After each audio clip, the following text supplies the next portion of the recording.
Selamat pagi. Pagi, luar biasa. Apa kabar hari ini? Kami bisa luar biasa. AKB. The First Personal Politeknik. Ya, untuk kali ini saya akan melakukan periodic service program di loader WA 350 strip 1, di mana kurang lebih ada 86 unit. Nah, untuk pertama-tama sebelum kita melakukan periodic service, alangkah baiknya kita menggunakan safety. Safety adalah nomor satu. Yang pertama kita menggunakan helm safety, yaitu agar menjaga kepala kita dari benturan ataupun kejatuhan benda-benda tajam ataupun benda-benda keras. Nah, kemudian kita menggunakan safety glove atau sarung tangan, fungsinya untuk menghindari tangan kita dari goresan tajam ataupun bahan-bahan kimia yang berbahaya. Kemudian kita memakai safety shoes, fungsinya untuk menghindari terjatuh dari benda-benda tajam ataupun goresan ataupun terpeleset. Dan tidak lupa juga kita menggunakan danger tag. Nah, sebelum periodic service kita melakukan isolasi pada unit. Yang pertama yaitu identifikasi sumber energi, mulai dari bahan bakar,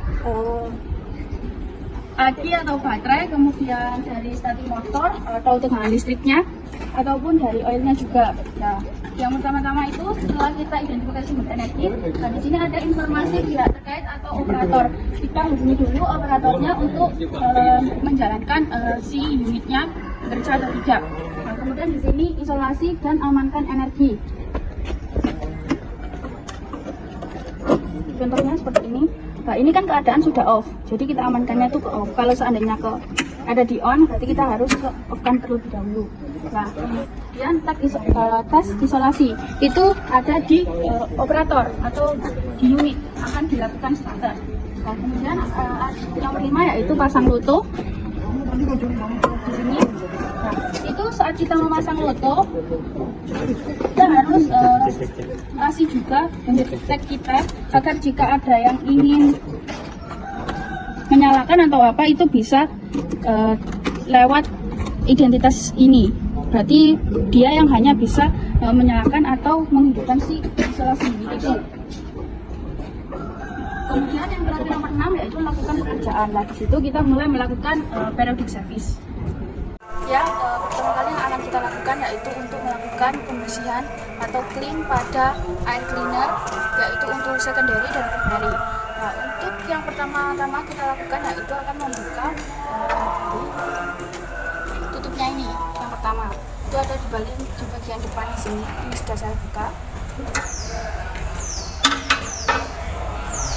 Nah, untuk pembersihan itu ada di PS 250. Nah, ini adalah bagian secondary yang dimana kita melakukan pembersihannya itu melakukan hand blower. Nah, untuk penggantiannya itu ada di PS 1000. Kemudian di sini ada bagian primary. Nah, sebelumnya saya sudah buka dengan double ring ukuran 22. Kita juga bisa menggunakan T-handle dan soket yang berukuran 22. Pembersihannya sama, kita menggunakan hand blower.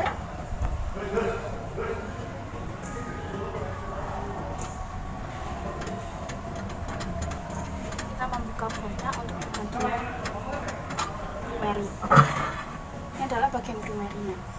Sama untuk pembersihannya atau clean itu di PS 250. Tapi sedangkan kalau ini untuk penggantiannya itu di 1000 juga. Sama halnya dengan yang secondary. Untuk selanjutnya saya akan menunjukkan cara pembersihannya. Untuk melakukan pembersihannya, ini kita menggunakan safety hijau, dan cara pembersihannya itu tidak dari luar tapi kita dari dalam. Itu seperti ini.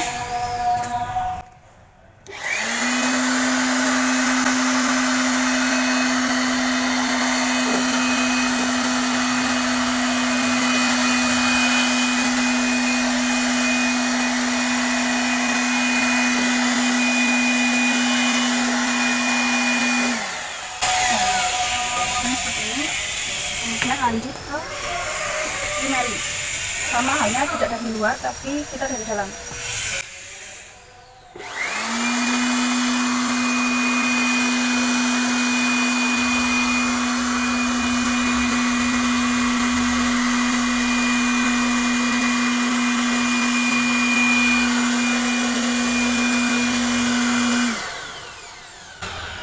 Ya, contohnya seperti itu untuk pembersihan pada air cleaner. Ya, setelah dibersihkan, ini kita pasang kembali. Urutan pertama yaitu yang kecil atau yang primary dipasang, kemudian kita pasang nutnya atau bolt.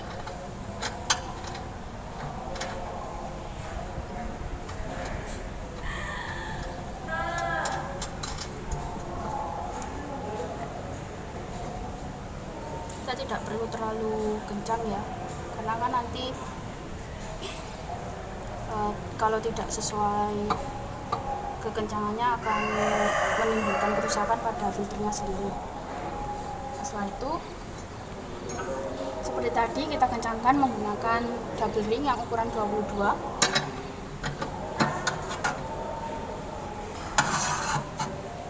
Kemudian kita pasang yang secondary yang paling besar ini.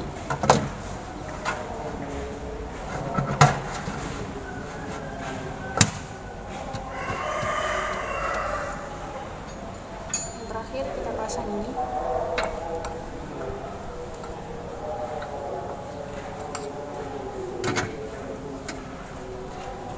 Nah, udah untuk Cleanery siap untuk digunakan dan sudah dilakukan periodic service. Di sini akan dilakukan pengecekan di PS 1000 di mana kita di PS 2000 di mana kita mengecek turbocharger fastener. Kita melihat apakah dari kekencangan dari turbocharger ini, jika dia tidak kendor, itu akan sedikit kita kendorkan sesuai standar di OMM. Jika kendor akan kita kencangkan. Untuk pengencangannya bukan hanya bolt tapi dengan shieldnya. Jika shieldnya itu sudah mengalami kebocoran, maka akan kita ganti, atau gasket ini bisa kita ganti untuk tidak mengalami kebocoran. Setelah itu kita mengeceknya, kita nyalakan engine. Jika sudah, jika masih terdapat kebocoran, maka kita cek kembali, kita kencangkan atau kita kendorkan lagi, kemudian kita nyalakan engine lagi. Untuk selanjutnya di sini ada turbocharger rotor fly, di mana kita membuka ini hostnya terlebih dahulu. Ini hostnya kita buka di sini. Ini host ke air cleaner kita buka. Kemudian bisa kita lihat di sini wheelnya. Nah, untuk rotornya itu kita melihat kekocakan pada wheel atau fan kipas dari turbocharger. Jika kipas itu tadi mengalami kekocakan atau kendor, maka sebaiknya wheel itu diganti. Karena di sini cukup kendor, kita mungkin tinggal mengencangkannya saja. Kemudian kita lanjut dengan turbocharger bearing housing oil legs, di mana tepatnya berada di tengah-tengah turbocharger. Di sini, ini tempatnya. Karena di sini keadaan bearing housingnya itu kering, maka tidak ada kebocoran. Jika terdapat kebocoran, maka kita mengganti bearing yang berada di dalamnya. Kita bisa buka di sini untuk mengetahui bearingnya itu mengalami kebocoran atau tidak. Karena di sini kering, ini masih aman berarti. Kita mengeceknya pada PS 250.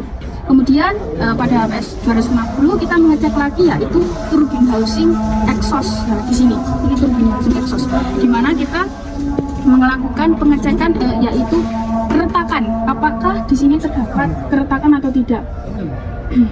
Nah, untuk mengetahui apa turbin ini mengalami keretakan atau tidak, kita bisa menggunakan tools liquid penetran, dan itu ada 3 bahan, yaitu penetran, cleaner, sama developer.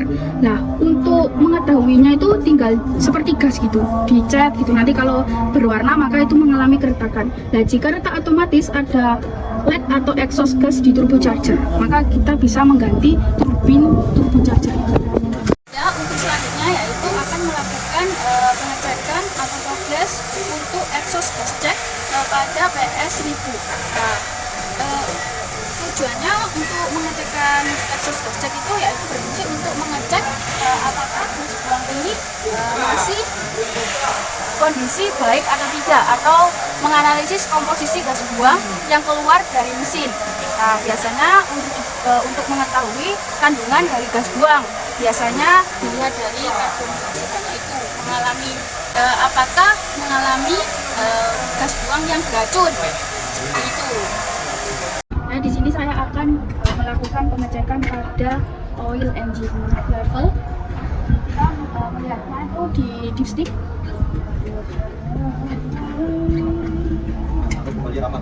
Kita harus ada dulu saat melakukan pengecekan.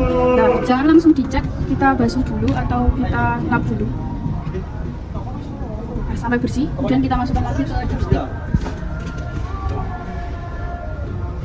Ini kita tarik.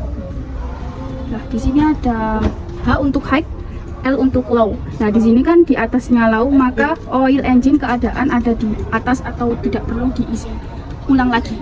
Kemudian di sini adalah tempat pengisian untuk engine oil. Untuk pengisian kita bisa di sini kita bisa kasih corong, kemudian kita kasih oilnya sesuai standarnya. Di sini 18 liter menggunakan oil SAE 30. Nah, di sini kan pengisiannya. Terus sebelum melakukan pengisian, kita bisa melakukan di drain atau dikeluarkan itu melalui lubang ini di sebelahnya tank fuel di sini. Tank fuel. Jadi pengeluarannya di sini menggunakan wadah untuk mengeluarkannya. Kemudian kita isi lagi di sini. Nah, kita menggunakan 18 liter karena sesuai standarnya di engine itu 18 liter.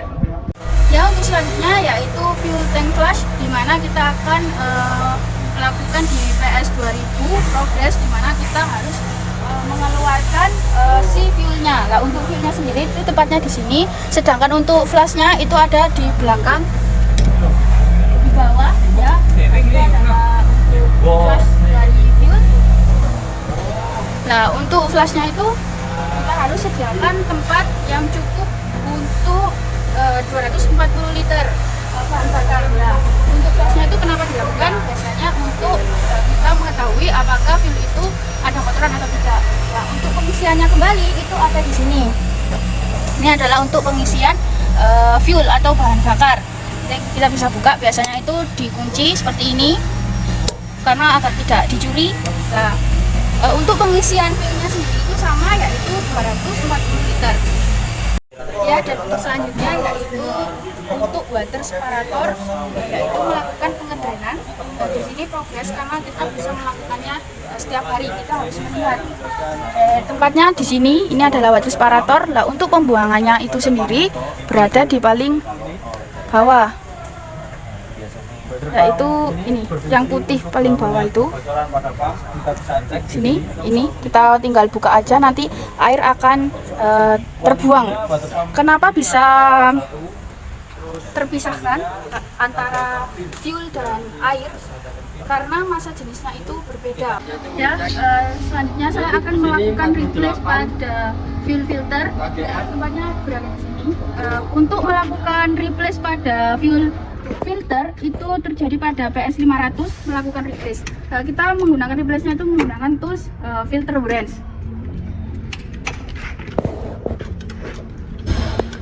Caranya seperti ini. Nah, ini untuk membukanya. Nah, ini membukanya. Nah, sedangkan kalau untuk mengencangkan setelah kita replace itu kebalikannya.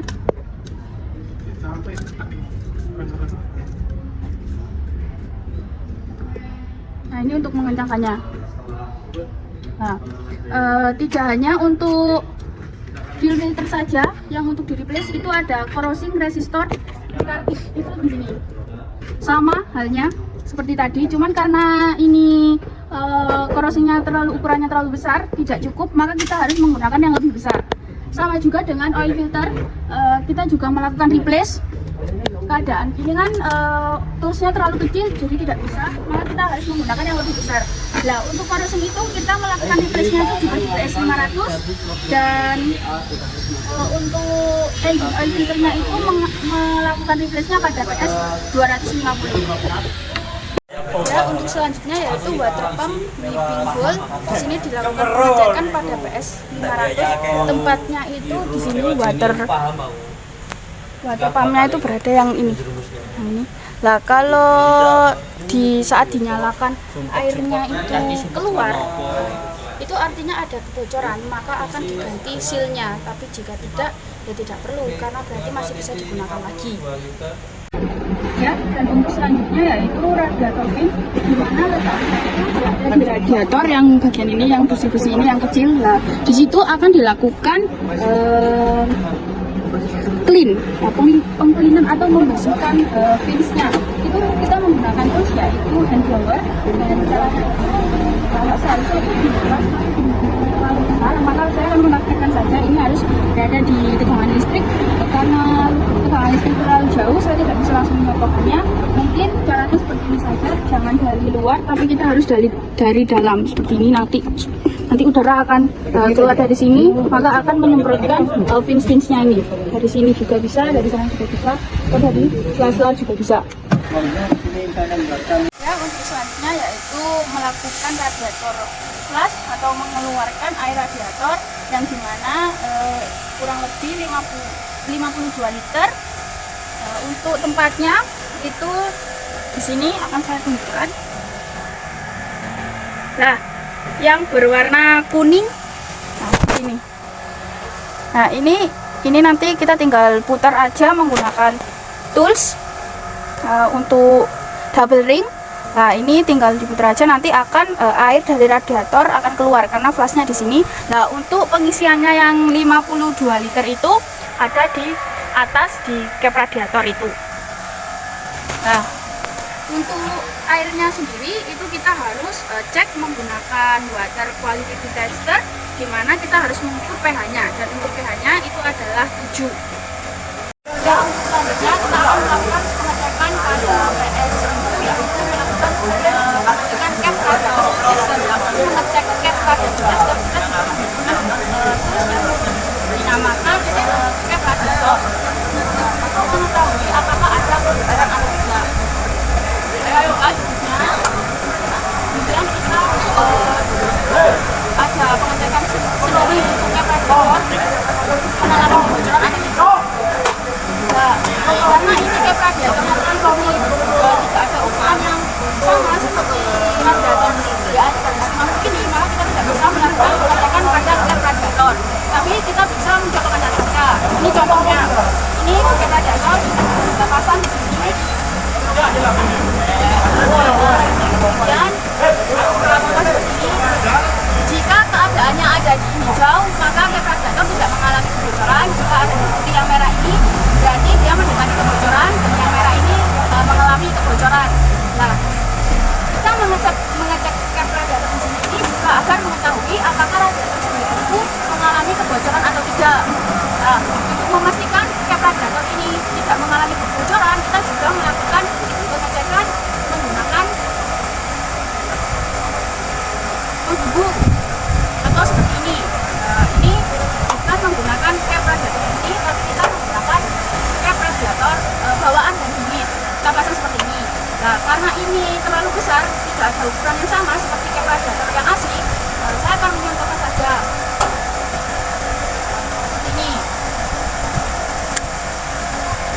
Nah, untuk aslinya itu tidak ada ini ya, untuk packingnya ini tidak ada. Jadi langsung kita mengeceknya di sini. Ini kita cek, ini adalah cap radiator yang asli. Kemudian kita pompa. Nah, nanti akan muncul di sini sama seperti yang tadi yang saya jelaskan. Jika hijau tidak mengalami kebocoran, sedangkan yang tengah itu mendekati, dan yang merah sudah mengalami kebocoran. Karena biasanya bisa jadi tidak ada kebocoran di lab, tapi karena radiatornya itu sendiri, makanya kita melakukan dua pengecekan. Nah, selanjutnya yaitu cap radiator leak lag pada radiator itu sendiri. Nah, itu adalah apakah di ini ada warna putih atau bisa dinamakan itu seperti pucak putih ataupun karak seperti itu. Biasanya itu jika ada seperti warna-warna putih, biasanya itu sudah mengalami kebocoran. Nah, seperti ini biasanya sudah mengalami kebocoran. Atau di sela-sela spring ini biasanya juga ada warna-warna putih. Itu kita harus melakukan pengecekan cap biasanya, atau bisa dibersihkan. Biasanya ada sealnya juga. Kalau warna putih itu biasanya sealnya itu udah bocor seperti itu.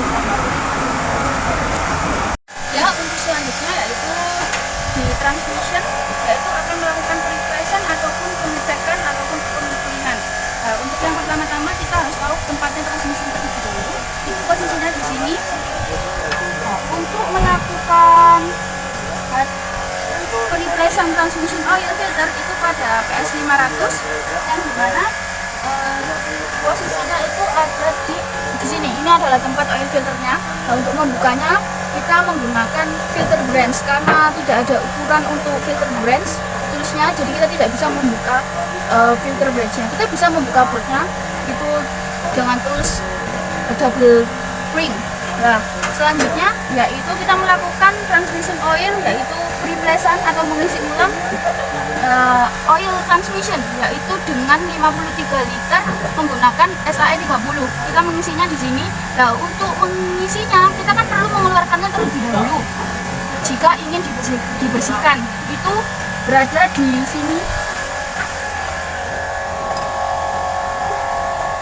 Nah, di sini ini untuk penyeberangannya. Kemudian kita akan melihat atau mencuci, mengclean transmission carburetor. Itu tempatnya ada di sini, di dalam sini, di hose pipe-nya. Untuk transmission strainernya itu berada di sini. Ini adalah di dalam case ini ada transmission strainer. Terakhir kita melakukan transmission case oil level. Nah, untuk mengecek apakah oil ini ada di high ataupun di low, itu kita juga ada di sini, di dalam ini untuk pengecekannya. Jika kita buka, dia akan muncul untuk level oilnya. Untuk selanjutnya di sini akan melakukan hydraulic system untuk melakukan pengecekan ataupun periplasan. Yang pertama, saya akan melakukan hydraulic tank oil level, di mana kita mengecek seberapa banyak oil hidrolik. Kita bisa mengecek pada oil levelnya. Oil levelnya berada di sini. Nah, di sini ini itu keadaan low ya, karena tidak ada oil sama sekali. Jika ada oil, maka di sini keadaannya high. Dan untuk selanjutnya di sini ada hydraulic filter yang awalnya ada di sini. Kita untuk membukanya kita menggunakan double ring ukuran 16. Juga bisa menggunakan soket ukuran 16 dan T-handle.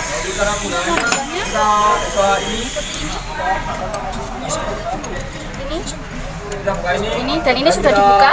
Kita membukanya 4 volt dan angkat.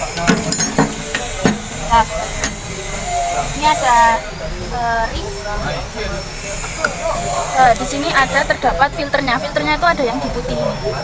Kita bisa di replace ataupun kita bersihkan saja juga bisa.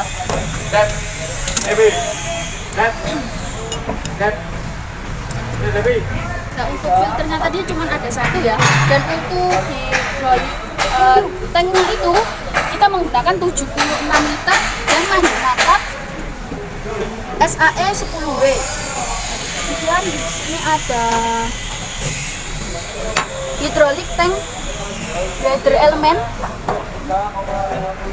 di mana fungsinya itu adalah untuk menyaring udara yang berada di dalam tank hidrolik atau nafasnya itu tadi, udara panas itu akan disaring di sini.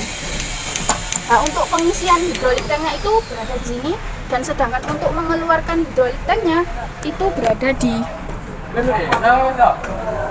bawah sini.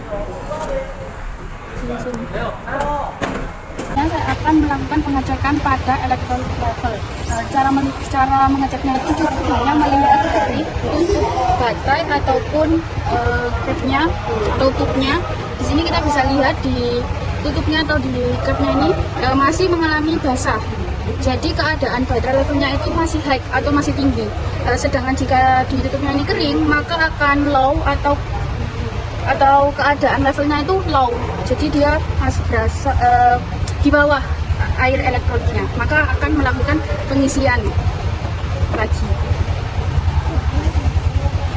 Ya, di sini kemudian saya akan mengecek elektrolit spesifik grade. Untuk mengeceknya itu kita melihat setiap selnya dari air aki atau baterai menggunakan tools hidrometer.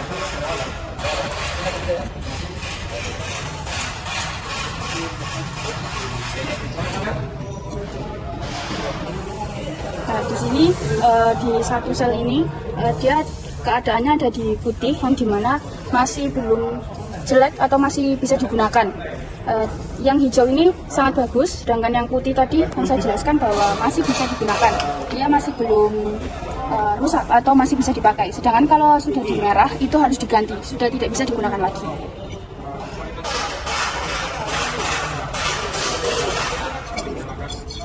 Nah, kita tidak hanya mengecek pada satu sel, tapi ada 6 sel. Setiap sel harus kita cek.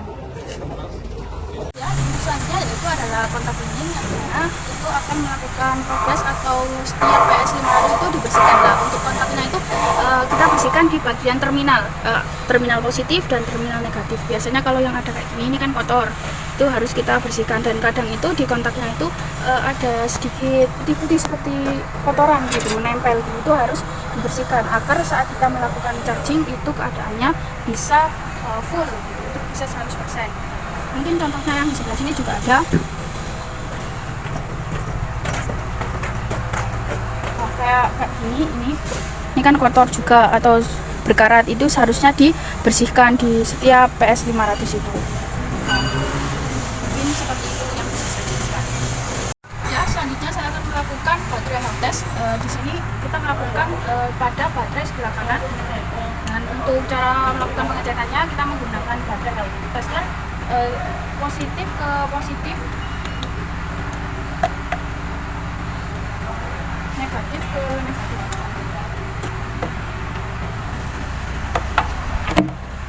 Sini kita oke.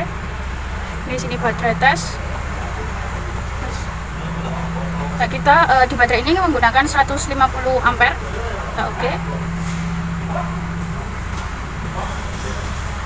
Nah, di sini keadaan health-nya atau kesehatannya itu 100%, sedangkan kalau di OMM itu standarnya harus 80%. Jadi keadaan baterai itu masih good baterai atau masih baik, jadi kita tidak perlu melakukan pergantian atau mengganti baterai yang baru. Kalau untuk melakukan pergantian baterai itu ada di PS sekitar 2000. Ya, selanjutnya ini ada baterai sebelah kiri, tetap negatif ke negatif, positif ke positif. Di sini melakukan pengecekan pada health baterai.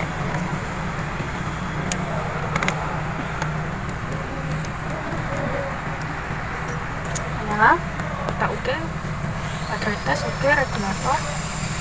Nah, di sini itu menggunakan yang 120. Jadi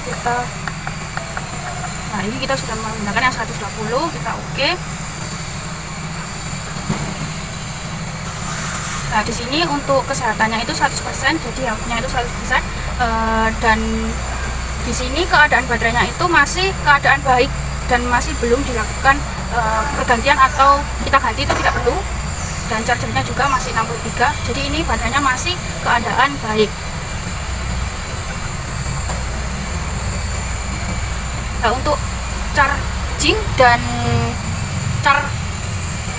cranking dan charging itu tidak bisa dilakukan karena harus menghidupkan engine terlebih dahulu, karena berhubung operator tidak ada, maka kita tidak bisa mengukur keadaan cranking dan chargingnya. Ya, untuk selanjutnya yaitu kita melakukan pengecekan pada alternator belt tension pada PS 250. Untuk melakukan pengecekannya kita menggunakan tools yaitu push pull scale. Di sini adalah belt tensionnya alternator. Kemudian kita pakai yang kilogram, tinggal kita dorong aja. Di sini kurang lebih ada 6,04 atau 6 kg, dimana sesuai OMM juga alternator belt tension itu 6 kg. Jadi ini masih bagus keadaan alternator belt tensionnya. Ya, dan untuk selanjutnya kita akan mengecek pada bagian atau replace bagian rehouse atau hydraulic system. Kali ini di sini ada hydraulic equipment untuk bucket house. Di sini kita menggantinya pada BC 2000 dan 4000. Di sini ada bagian hydraulic bagian head dan kemudian ini bagian bottom. Nah, untuk mereplace-nya kita menggunakan double ring berukuran 14. Bukannya seperti ini. Seperti ini. Untuk hose-nya itu akan langsung mengalir pada kontrol valve. Nah, untuk kontrol valve-nya sendiri itu ada di bagian tengah, di bagian sini, di bukan ini adalah kontrol valve. Nah, untuk selanjutnya ini ada hidrolik untuk flip valve. Nah, di sini ada dua. Yang ini untuk head. Nah, ini untuk head, yang sebelah sini untuk head, dan yang sebelah sini untuk bottom. Nah, untuk hose-nya masing-masing itu ada 4 untuk kanan kiri. Sebelah kiri 2 dan sebelah kanan itu 2. Sama bucket juga seperti itu. Nah, kali ini saya akan melakukan pengecekan pada disc brake menggunakan jangka sorong dan menggunakan tools stripper untuk ke bawah unit.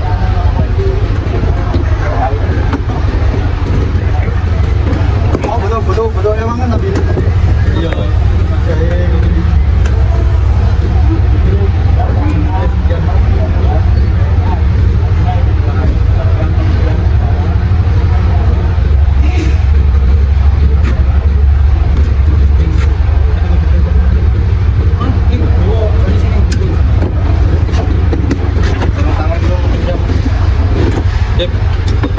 Ya, sini sudah diketahui untuk ukuran disc brake-nya 20 mm, di mana seharusnya standarnya itu 150 sampai 200 mm. Jadi di situ keadaan disc brake-nya aus, perlu di-replace. Ya, di sini saya akan melakukan pengecekan pada tire. Saya akan mengecek tekanan pada tire tersebut. Di sini saya akan mengecek pada front tire menggunakan pressure gauge.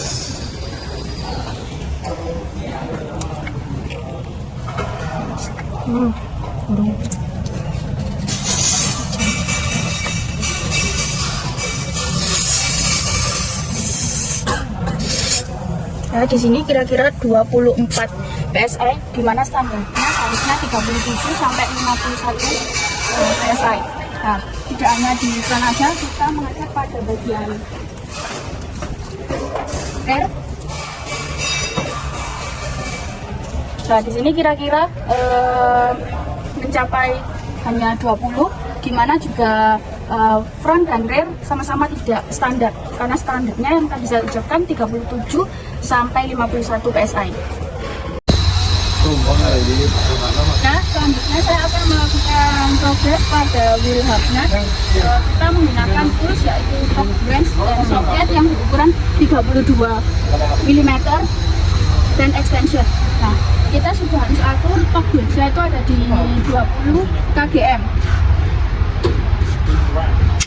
Nah, itu hingga sampai bunyi, berarti tandanya itu sudah sesuai dengan standar. Kemudian kita melakukannya tidak hanya untuk satu hub nut, tapi kita melakukannya hingga 19 hub nut untuk satu axle. Ya, kali ini saya akan melakukan tes pada panel drive oil. Di sini harusnya harus keadaan top di atas. Saya jadikan topnya harus di atas untuk mengeluarkan si oil silencer tersebut. Kita menggunakan tools T-sliding handle dengan soket ukuran 24. Kita buka dulu.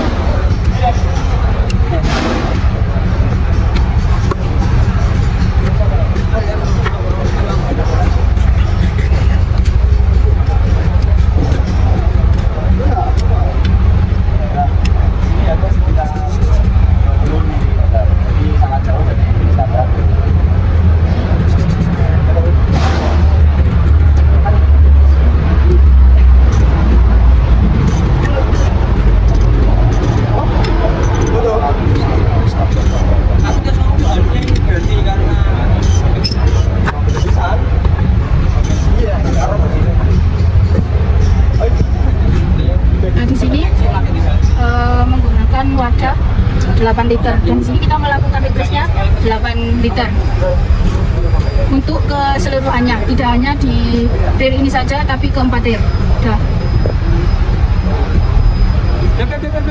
Ya, Dan selanjutnya di sini ada axle dan differential oil, di mana PS 2000 akan dilakukan periplasan.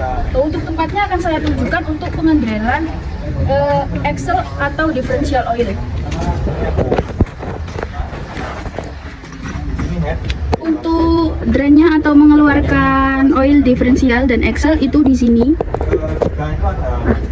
Ini adalah untuk mengeluarkan oilnya, dan untuk pengisian akan dilakukan di sebelah sini, di sebelah kiri ini. Dan untuk mengecek level dari diferensial itu di sebelah sini. Saat kita buka, maka jika ada oil yang keluar, maka oilnya itu masih penuh, keadaan penuh. Tapi jika tidak ada yang menetes airnya, maka kita perlu mengisi ulang dari sini. Untuk pengisian axle dan differential oil itu kita membutuhkan 45 liter, dan untuk mengeluarkannya kita butuh wadah, ditaruh di sini sekitar 45 liter juga ya wadahnya ukurannya. Kemudian kita buka di sini. Di sini saya akan melakukan pengklinan untuk engine breather pada PS 2000. Untuk engine breathernya itu berada di cover head, untuk cover headnya di engine. Nah di sini ini adalah breathernya. Nah, untuk pengklinannya kita harus buka terlebih dahulu karena ini susah, jadi tidak bisa dibersihkan. Untuk pembersihannya kita bisa menggunakan hand blower ataupun bisa kita cuci seperti itu. Nah, untuk pengklinan ini atau engine breather ini berfungsinya itu untuk mengeluarkan udara panas dari engine. Jadi nanti udara panas itu akan keluar dari hose ini. Dan untuk selanjutnya yaitu akan melakukan replace pada PS 2000 yaitu bucket lid. Di sini bucket lidnya ada 3, 1, 2, 3 dan ada 16 bolt. Nah, kita akan mencoba membuka untuk bagian bucket lid yang ini. Di sini bucket lidnya jenis cutting. Kita menggunakan L handle dan soket yang berukuran 36 mm. Kita coba buka di sini. Nah, di sini sudah kelihatan ya bahwa dia tidak bisa ke bawah atau kurang besar ukurannya. Seharusnya ini dibersihkan dulu, tapi ini tetap tidak bisa, maka kurang besar untuk soketnya. Mungkin bisa sampai 40 mm untuk soket ini tersendiri. Dan berhubung ini juga keadaannya dilas, maka kita tidak bisa mengganti si cutting edge-nya ini. Dan untuk selanjutnya di sini ada bagian lubricating, yang di sini saya akan melakukan penggerisan pada PS 250. Di sini ada bucket pin dan bucket link pin.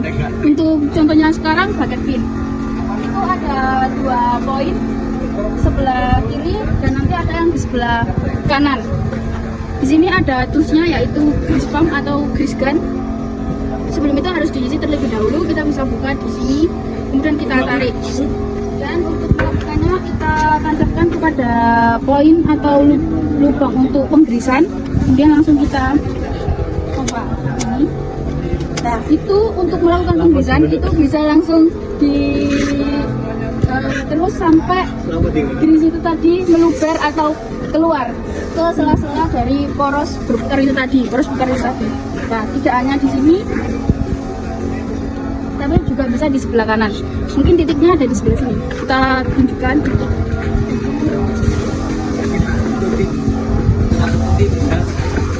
di sebelah kiri yang sebelah kanan sama. Ya, caranya hampir semua sama. Ini. Itu. Terus untuk bucket link pinnya itu ada yang di tengah sini.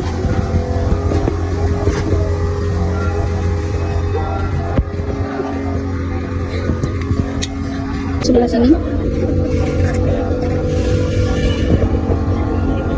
Nah, ini untuk bucket link pinnya itu ada di sini, dan di situ juga ada dua poin untuk bucket link pin.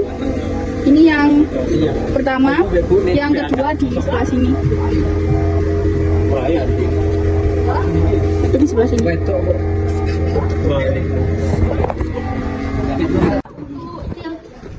Lever pin itu ada 1 poin, tepatnya di sini.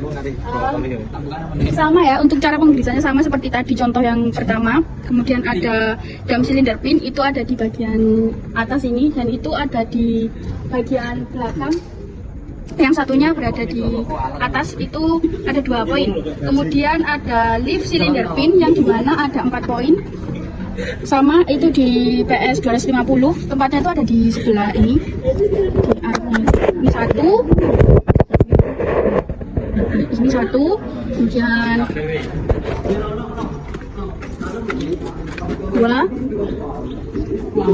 dan duanya lagi itu ada di sebelah kanan.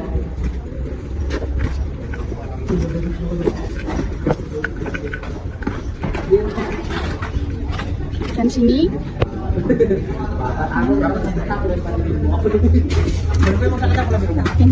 jadi di dalamnya ini nanti ada lubang kecil untuk penggirisan.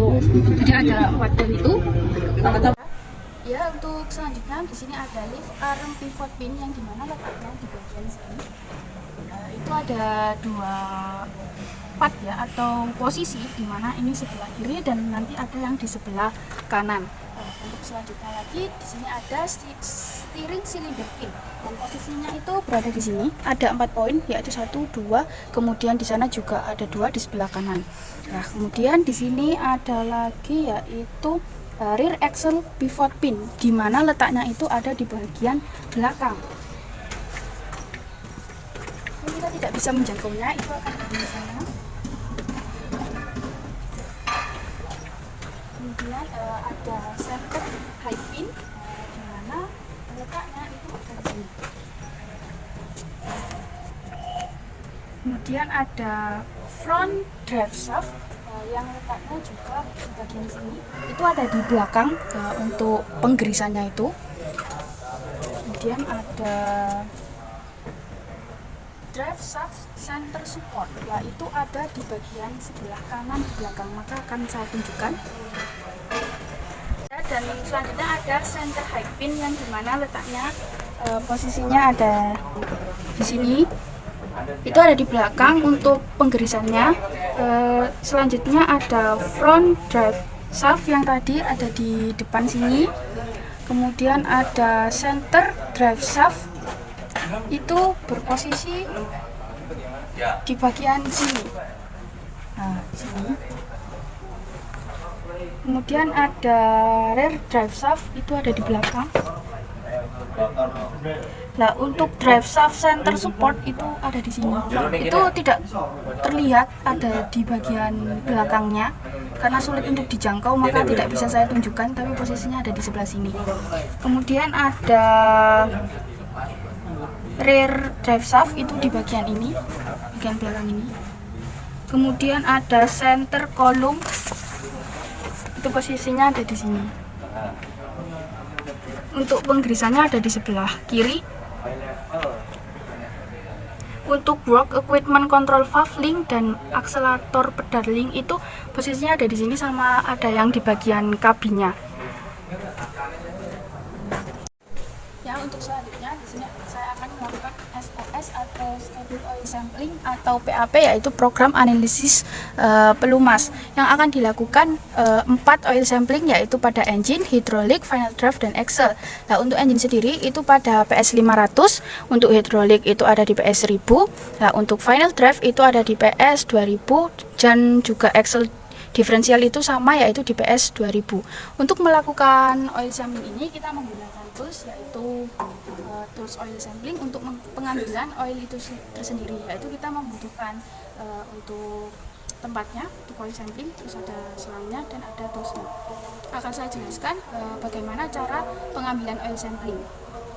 Nah, tadi kan ada 4 oil sampling yang akan kita cek, tapi karena alatnya hanya 1 dan ini tidak boleh sampai untuk digunakan 4 jenis oil, karena itu akan mempengaruhi hasil dari labnya. Jadi kita ini khusus untuk engine, maka saya akan melakukan pengambilan sampel pada oli engine. Nah, untuk tempatnya kita bisa ambil dari dipstick. Dipsticknya itu ada di sini.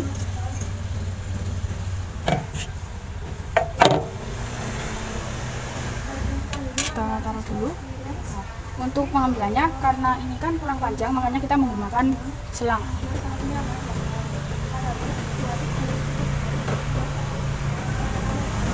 Kita pasang di sini. Untuk menjelajah kita harus buka dulu untuk tempat oil sampling. Nah, ini yang akan dibawa ke laboratorium untuk melakukan pengecekan pada oil. Buka. Ini kita masukkan ke dalam disk. Seperti ini kita masukkan. Nah, kalau udah berada di bawah, maka kita akan sedot seperti ini. Ini tinggal kita aja. Nanti oilnya akan masuk ke dalam sini. Dan ini adalah contoh oil yang tadi disedot itu tadi. Nah, kemudian akan kita masukkan ke dalam tempat oil tadi. Nah, contohnya setelah kita ambil, kita akan masukkan.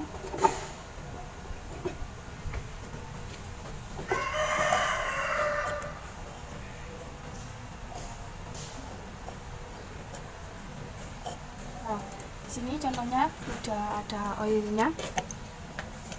Kemudian akan kita tutup.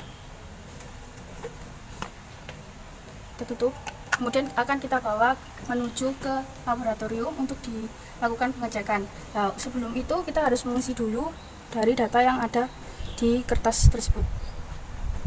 Ya, itu tadi adalah pengambilan sampel oil pada engine. Nah, kemudian untuk yang ketiga tadi, sisa dari engine yaitu hidrolik, final dan axle diferensial, itu tidak bisa saya lakukan karena toolsnya hanya satu dan untuk botol sampelnya juga ada satu. Jika kita akan melakukan dikirim ke lab, semua itu harus ada toolsnya sendiri-sendiri karena setiap oli itu jenisnya berbeda, kandungannya juga berbeda, kekentalannya juga berbeda.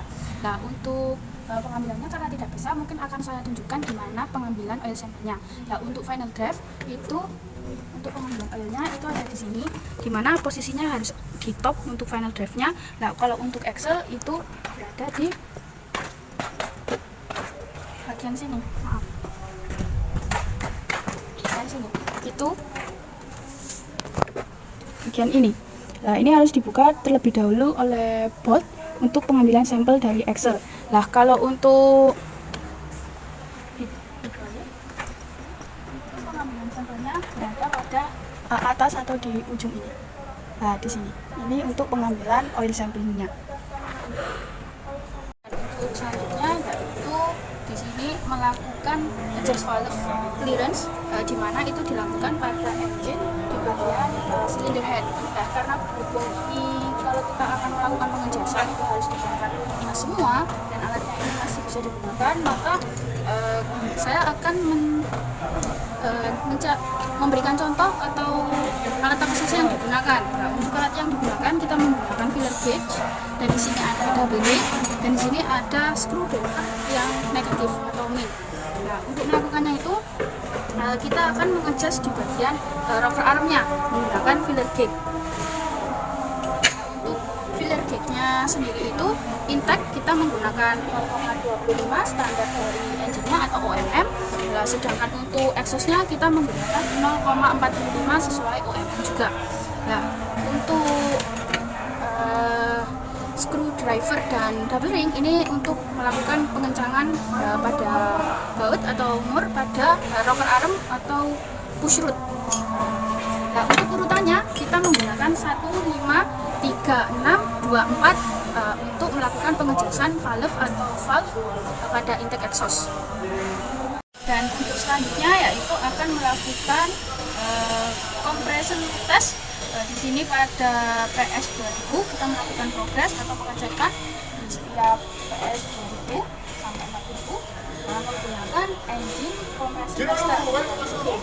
Fungsinya untuk mengukur tekanan pada setiap silinder pada engine.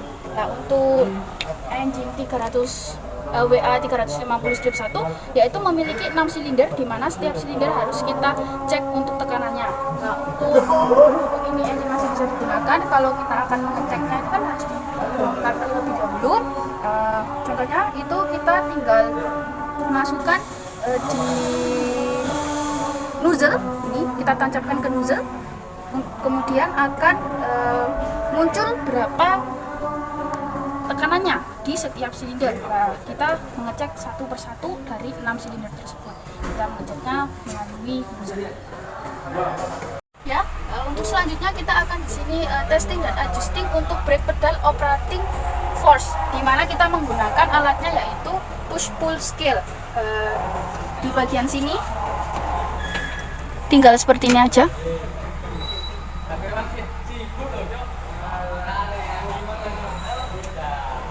Di sini 9,43 kg. Sedangkan untuk standarnya yaitu 39 kg sampai 55 kg. Di sini akan mengecek pada steering wheel operating force.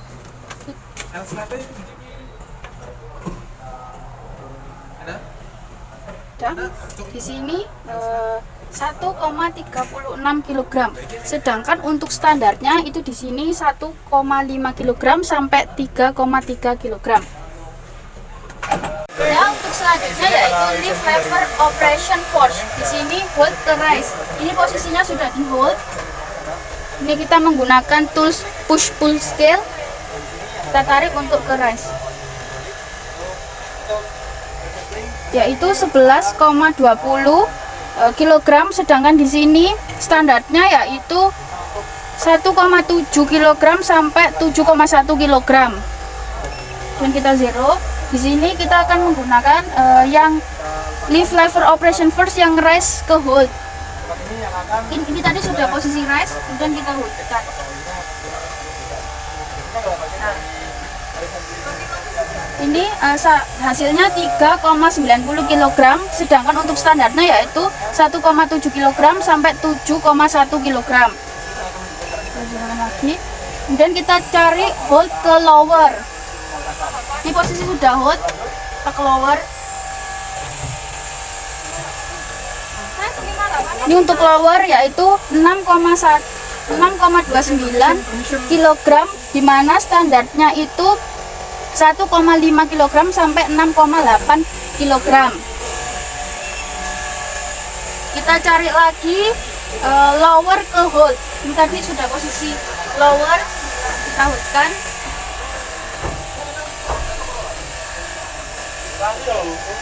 Yaitu hasilnya 6,18 kg.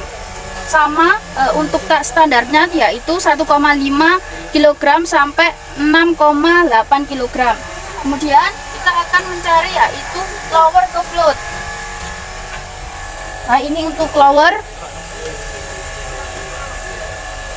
Kita zero dulu.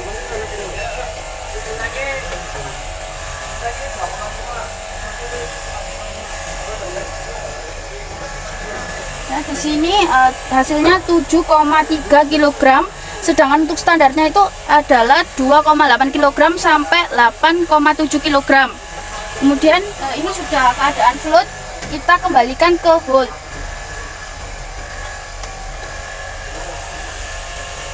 Kita zerokan dulu.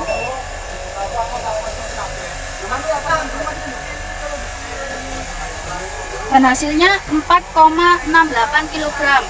Nah, untuk standarnya di OMM yaitu 1,7 kg sampai 7,1 kg. Di sini untuk dam lever operating force yang hold kecil. Kita ke atas. Ini.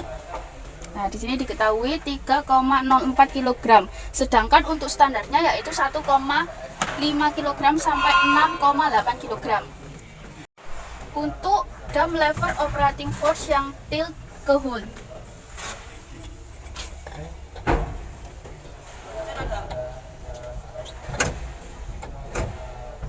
Nah, di sini 1,15 kg.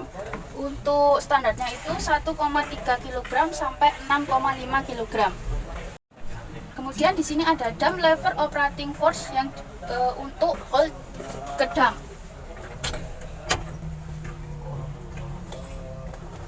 Di sini 4,10 kg, sedangkan untuk standarnya yaitu 1,5 kg sampai 6,8 kg. saja. Kemudian di sini saya sudah melakukan pekerjaan atau menyelesaikan pekerjaan. Di sini recovery untuk unit. Nah, yang pertama tadi kan sudah menyelesaikan pekerjaan, kemudian 8 itu amankan area unit. Apakah area unit ini memang sudah tidak dilakukan pekerjaan atau tidak? Nah, ini seperti ini contohnya, ini harusnya ditutup jika sudah selesai. Nah, kemudian di sini kita memeriksa area kerja atau housekeeping, atau kita membersihkan sekitaran unit seperti oli itu tidak ada yang berjajaran, jadi kita housekeeping. Kemudian di sini lepaskan loto. Nah, ini joint tagnya juga kita harus kembalikan, kita pasang lagi. Kemudian di sini buka isolasi dan kembalikan energi. Nah, jadi kan tadi off, kita kembalikan ke on. Kemudian